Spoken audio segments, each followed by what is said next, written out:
She was sitting alone, clutching her leather purse tightly against her lap, right beside the priority service counter.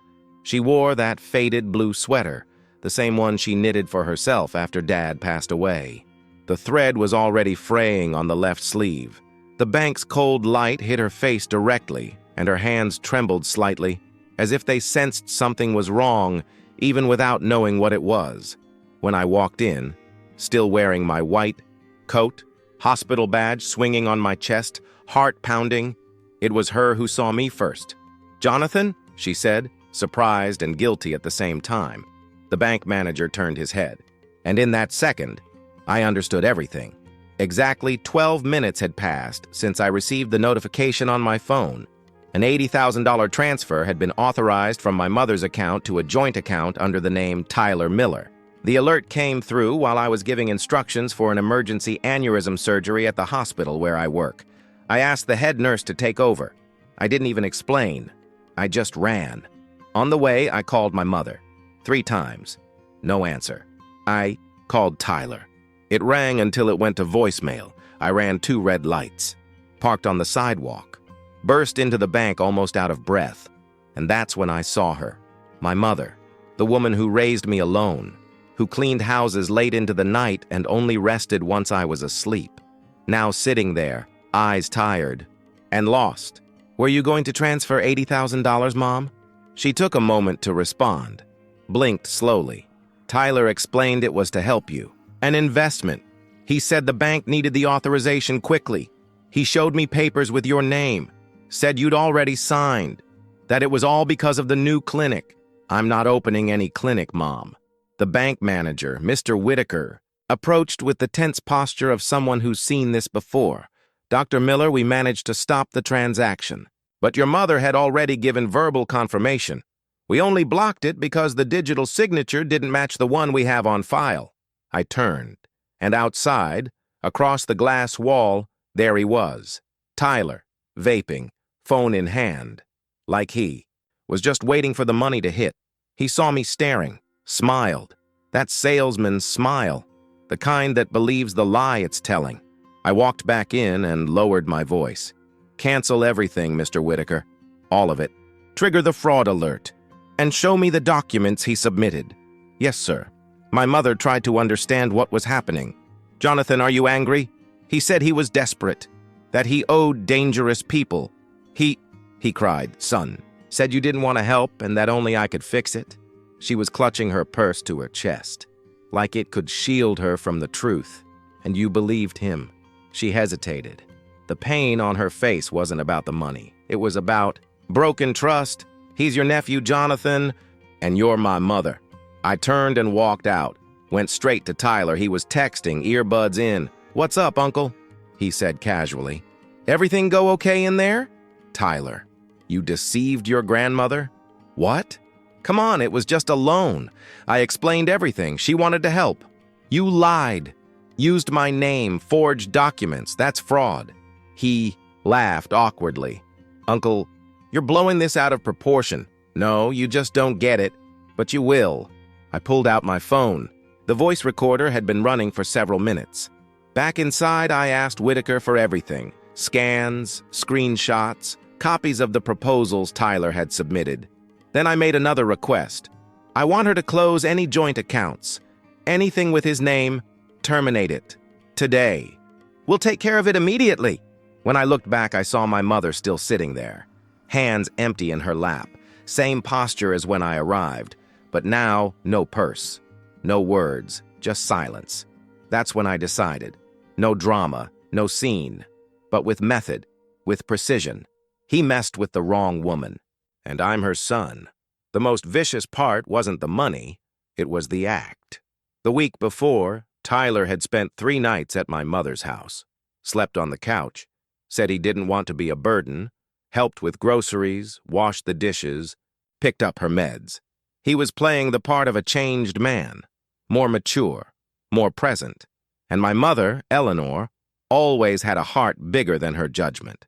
After my older brother died in a car accident, she tried to fill that hole by keeping Tyler close. Even when he disappeared for months and came back with flimsy excuses, she welcomed him with warm coffee and kind words.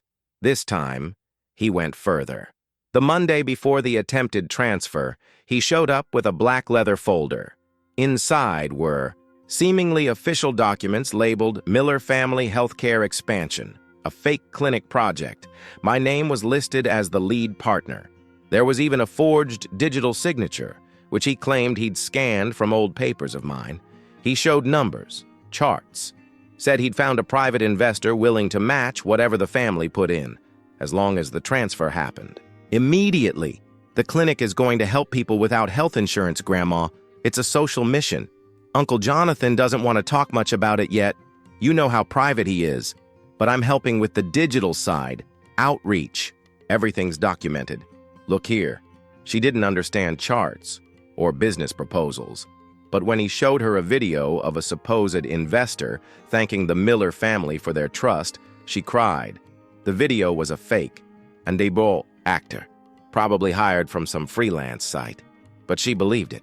On Tuesday, Tyler took her to the bank, just to make sure everything was okay with the account. He asked her to sign a document that, according to him, was just a routine update. It was actually a request to open a joint account. On Wednesday, he brought her a new laptop, a gift for trusting me, paid for with money she hadn't even transferred yet, as if the scam had already been prepaid. On Thursday, he bought flowers, white roses, like the ones my father used to give her on their wedding anniversary. This is so you remember that your husband would be proud to see you helping his youngest son grow. On Friday, she asked the bank manager to help authorize the transfer. She wanted to make sure the money would be in the account by Saturday morning. He just followed protocol, saw it was a joint account, heard her verbal confirmation, and started the process. That's when the alert popped up on my personal banking system, the one linked to her account through my healthcare power of attorney, and everything exploded. The most humiliating part? It was how Tyler treated my mother once he thought the money was on its way. That Saturday morning, he didn't go into the bank with her. He stayed outside, texting her, one message every 3 minutes. Short instructions like she was his employee. Say I'm your dependent. If they ask, say it's a medical emergency. Don't forget the name of the project, Miller Healthcare Expansion. She showed the texts to the bank manager like it was a script. She just wanted to do everything right. But what shattered me the most was hearing what he said when she hesitated to sign one last document. According to Mr. Whitaker, Tyler texted, "Grandma, don't you trust me anymore? After everything I shared with you? If you don't do this, I'll end up dead. Is that what you want?" Emotional blackmail, cold, calculated. Eleanor signed, in tears. He wasn't there to see it. He was outside waiting for the confirmation to hit his phone. It was a performance, fully rehearsed. She, the naive actress. He, the cruel screenwriter. But the final act hadn't been written yet, and that Saturday, when everything collapsed, Eleanor stayed up all night, sitting in the living room armchair, the TV playing on mute. She didn't say a word, but when I came by on Sunday, I found the papers he'd brought, scattered all over the floor, cut up, every single one. She only said one thing. I was stupid. Jonathan. But now I want to see. I want to know who he really is. That's when I realized. She didn't want protection. She wanted justice. And for the first time, after years of trying to protect every member of this family, I understood my role. Not as a doctor, but as a son. It's not easy to investigate someone in your own family, but medicine taught me something. Silence is a weapon. While the patient talks, we listen. While the enemy relaxes, we observe.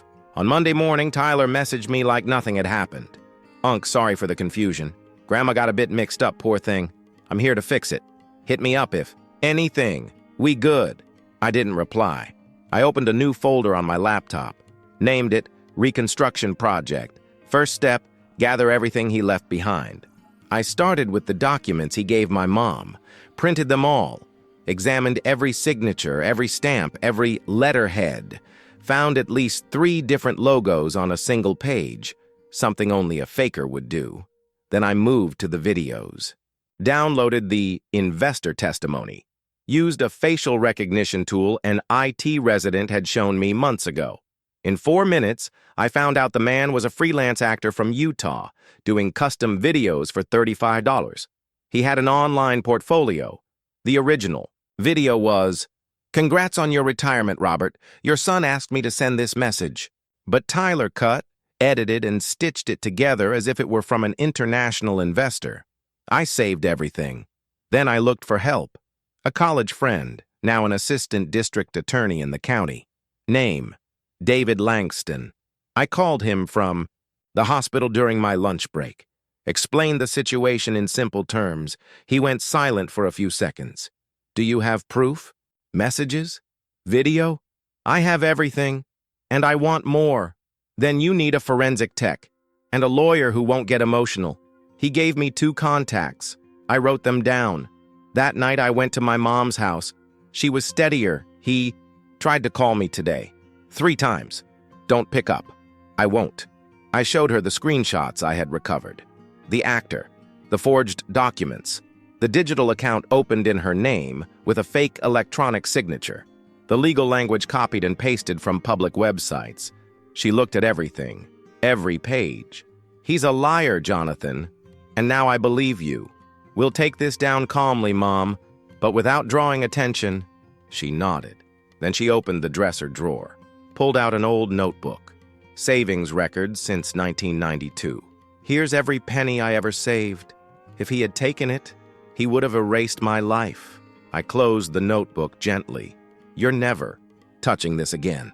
The next day, I called David's contact, Rachel McAdams, a lawyer specialized in family fraud and breach of trust. Skeptical, direct. "Is anyone else involved besides your mother?" "I don't know yet, but something tells me he didn't do this alone." She asked for everything by email. I sent her a digital folder organized by dates, names, documents, and videos. Less than 24 hours later, she called me. "Jonathan, this scam follows a pattern. I got a similar report in January. An elderly man signed over power of attorney to his grandson after watching similar videos. I bet the same name came up." "Tyler?" "No, but someone may be supplying the materials. Templates, scripts." That's when something clicked. Tyler never had the brains to pull this off alone. He could barely write an email without a typo. On Thursday, I went to the apartment complex where he lived. I got in using my hospital badge. I'd visited him before. The doorman recognized me. "Good evening, Dr. Miller." "Good evening. Is Tyler around?" "Oh yeah, had visitors today. 2 guys, showed up in suits, said he was closing a deal with investors." 2 guys, suits, investors. I went up to the 3rd floor. I didn't knock. Just leaned my ear against the door. Muffled laughter. A printer running. I went back to my car. Turned the recorder back on. On Friday, I got Rachel's initial report. "Do you want to press charges? Or build something bigger?" I want him to feel it. Not with anger, but with consequence. She understood. We scheduled a meeting with the local FBI. Tyler, unknowingly, had used the name of a public institution, which made it a federal crime, not just a family fraud. The game shifted when David sent me a message. One of the documents Tyler used matches a case from 3 months ago. Same design, same closing line. "This opportunity transforms families. We're tracking the source." That was it. The scam was bigger, and Tyler was just the familiar face of a recurring scheme. Now we had proof. We had people. We had motive. But, most importantly, we had silence. And that was all we needed. The first domino fell on a Saturday morning, 1 week after the bank incident. Rachel called. Her voice was tense. We located the server where the documents were created. It wasn't on Tyler's computer. It was from a company called Wesley Consulting Group. Never heard of it. Of course not, it's a shell company, but it's directly linked to one name, Daniel Romer. Who's that? A former digital marketing analyst. Investigated for fraud 4 years ago. Never convicted. Now operates as a mentor for family entrepreneurs. I typed the name. The photos popped up instantly. Men in cheap blazers, fake smiles, hotel stages. Seminars with titles like Turn Your Pain into Income and Living Legacy. how to max out your family while they're still alive. One of them had Tyler sitting in the third row, blue tie, notebook in hand. The scam wasn't improvised. It was taught, replicated. Rachel took a deep breath on the line. Jonathan, this is a network, and you're in a position to expose it. But you need to see it through. This could destroy your nephew. He already destroyed his own grandmother's trust. I have no doubt about what to do. The plan moved. Fast. Rachel and David started connecting victims with the same pattern. Grandsons using similar language, identical documents, joint accounts opened in seniors' names. Meanwhile, my mother stayed silent. She didn't cry anymore, didn't mention Tyler, but one night, I found a letter on the kitchen table. From her sister, my Aunt Margaret. Eleanor, I know how much this hurts. But remember, you raised your kids never to look away from injustice. Tyler is your grandson, yes, but he's not the boy you raised. What you're doing now is brave. We're with you. I kept the letter. The following Tuesday, Tyler showed up at her house. He didn't expect to see me there. He clapped his hands outside. Grandma! Grandma, I just want to talk. I opened the door. She's not going to talk to you, Tyler. He looked at me like I was the villain. You set this all up. You turned her against me. Why? Over one mistake? It wasn't a mistake. It was a plan, and you didn't plan this alone. The smile disappeared. For the first time, I saw fear. You don't know anything. I know enough. And the rest, I'm going to show publicly. He didn't respond. Just stepped back, too fast, as if he still thought he could run.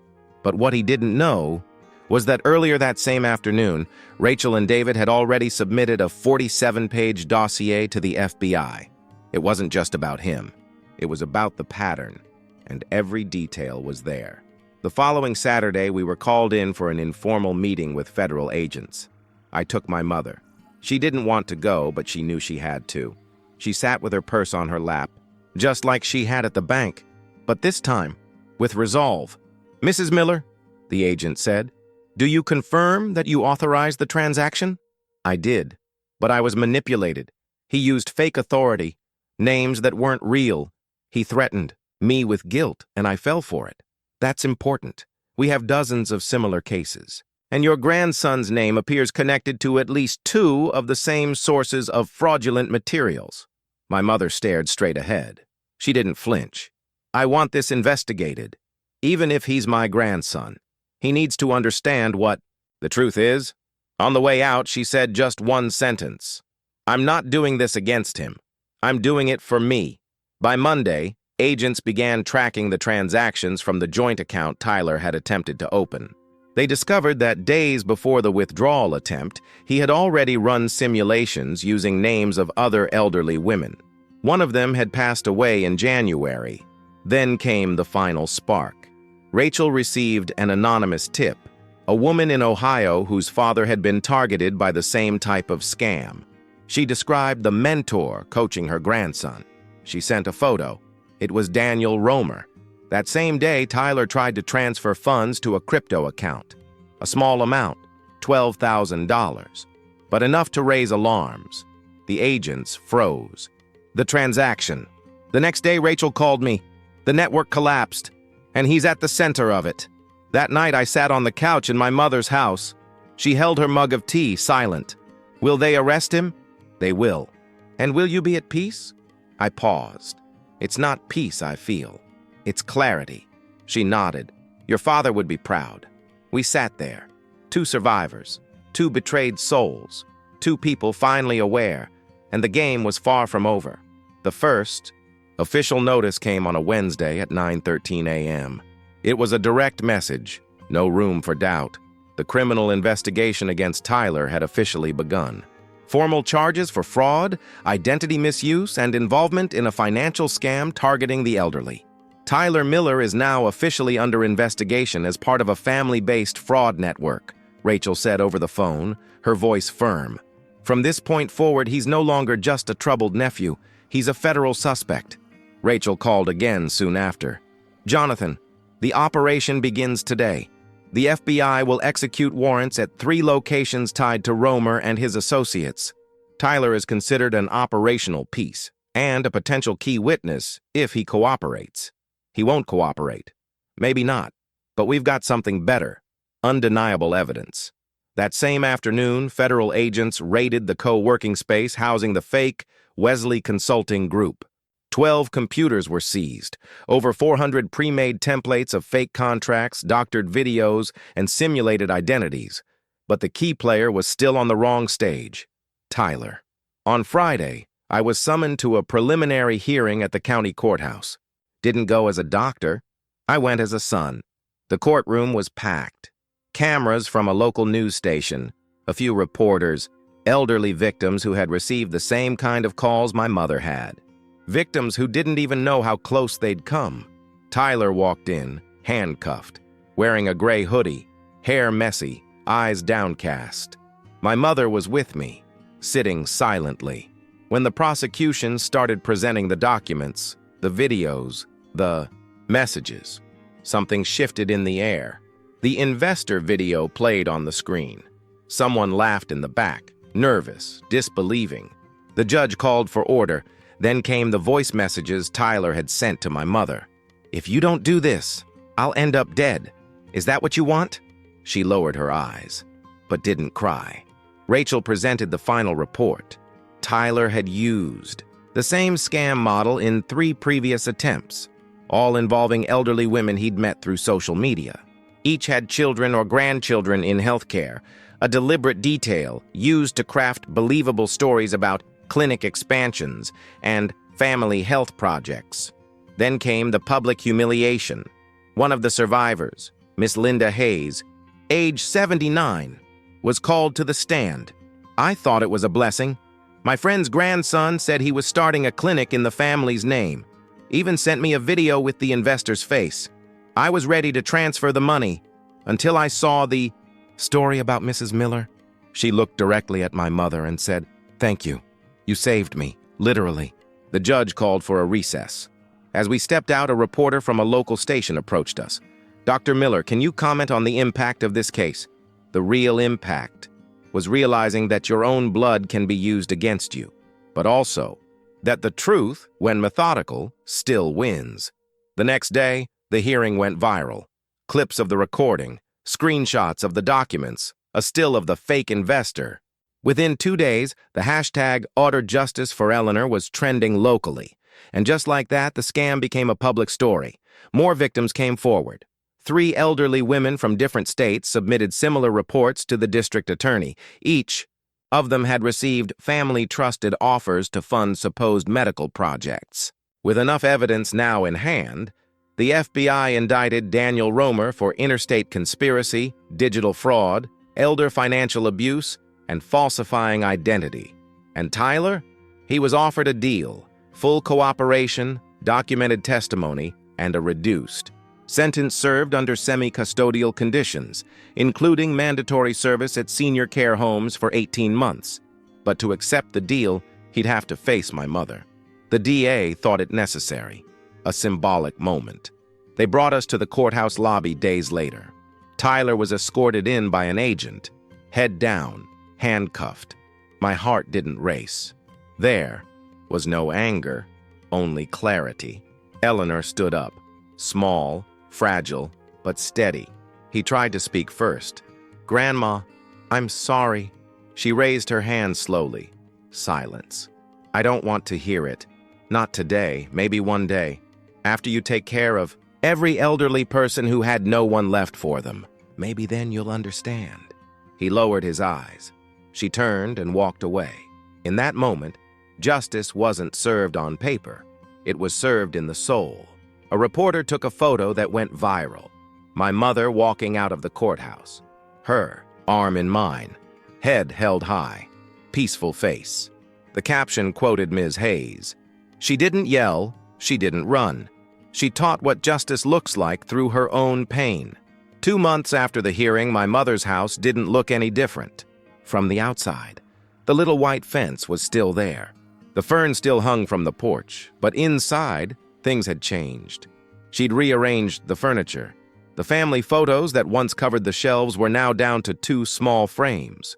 One of me, in my medical residency graduation gown, and one of her with my father, in black and white. There was no trace of Tyler. In the kitchen, her old radio now played soft instrumentals, silence with melody. It was there, with a cup of chamomile tea in her hands, that she said, "You know what I thought the other day? That raising someone is like planting a tree.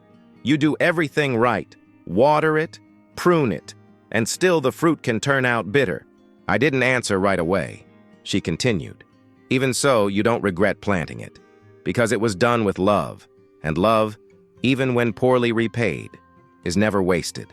That afternoon, we went together to the local senior center. Not because of any legal obligation, that was Tyler's path, but because my mother wanted to donate part of what she had saved for decades. I don't want to die afraid of people. I want to leave this life still trusting. She handed a generous check to the director of the facility. She didn't give her name. She only asked that it be used to renovate the cafeteria and buy warm blankets for winter. On the way out, an old man named Harold stopped us in the hallway. His eyes were watery, but it wasn't from crying.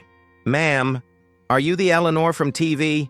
My mother gave a small smile, without pride. "I'm just Eleanor, the one who learned late, but learned." He shook her hand gently, like holding something rare. Outside, she took a deep breath. The wind stirred the leaves calmly. And for the first time in a long time, I noticed she walked without hurry, as if she no longer carried the weight of blaming herself for trusting. The following Sunday, I brought her to my home.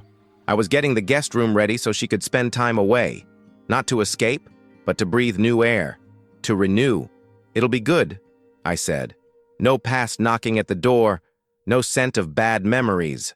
She nodded, but when she walked into the living room, she saw a box on the table. "Is this for me?" "It is." She opened it. It was a brand new journal, real leather, blank pages. "To start writing down what really matters," I explained. "No numbers, just stories, like you always did." She ran her fingers over the first few pages in silence. That same week, we received a letter. It came from Ohio. It was from Linda Hayes, the woman who testified against Tyler in court. "Dear Mrs. Miller, your silence in court screamed for all of us. For the first time, I felt I wasn't alone. Today, I started writing in my own journal. The first line was, 'I trusted, I fell, I rose, with the help of another woman. Thank you. Warmly, Linda.'" My mother asked me to read the letter again. Then she tucked it gently into her new journal between the first and second pages. She didn't write anything that day. The following week, we adopted a dog. Small, mixed breed, gray muzzle, bright eyes. We named him Scout, because that's exactly what he was, a tiny explorer of forgotten corners. Scout slept at the foot of her bed, and slowly he brought something back that I thought was gone. Laughter, short, dry, but real. One night, I sat beside her on the porch. The sky was clear. Stars were visible. "Do you think he'll change?" She knew I meant her grandson. "Tyler, I don't know," she said. "But today, I no longer depend on that answer." We sat in silence. The night breeze carried the smell of wet earth, of something alive, rooted deep, and that's when I understood. The story wasn't about a scam, or even about justice. It was about what remains afterward. My mother was no longer just Eleanor Miller, the elderly woman who almost lost everything. She was the woman who, even deceived, chose clarity over rage, who broke a cycle with the same steadiness she used to brew Sunday coffee. She was now the author of her own peace. And me? I was the son who finally learned that to protect is not to silence. It's to listen, to wait, and when the moment comes, to act, without drama, without haste, with precision, and with love, the kind that survives even betrayal.